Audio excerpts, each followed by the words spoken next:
The age-old question in the eternal cat-and-mouse game of crime has to be who is dumber, cops or robbers. There's only one way of settling this, and that way is by using the best counter-graphic that money can buy.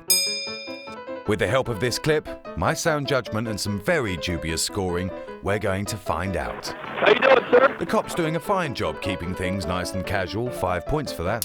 I'm trying to get to my girlfriend. The driver takes the expected course of action, utter lies.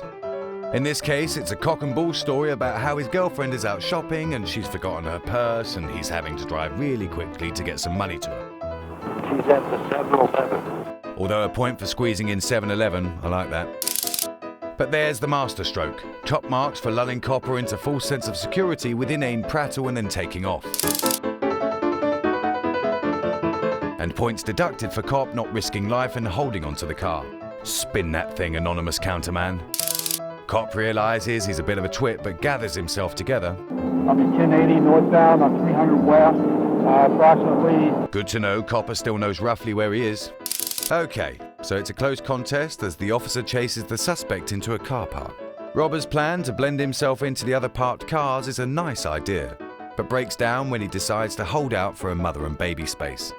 Cops are now ahead, but the officer squanders the advantage. He's just sitting there. He could have had a taser on the suspect's neck by now. Instead, suspect is off and cop's got more egg on face. And we're back from me again. We're 300 west. I'm so angry with cop, I'm not even going to reward his nice use of jargon.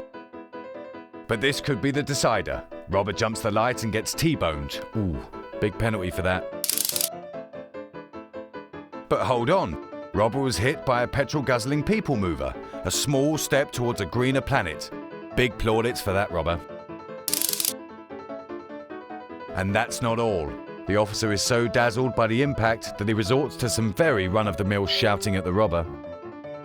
Don't move! Criminals aren't famed for their ability to obey orders, so the cop gets marked down a few points for being too bullish.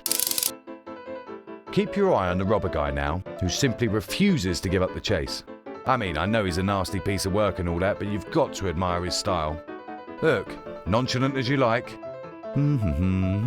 Just off to meet the girlfriend at 7-Eleven. So it's conclusive then. Cops are dumber than robbers. Wasn't that the scoreline of the Rugby World Cup final?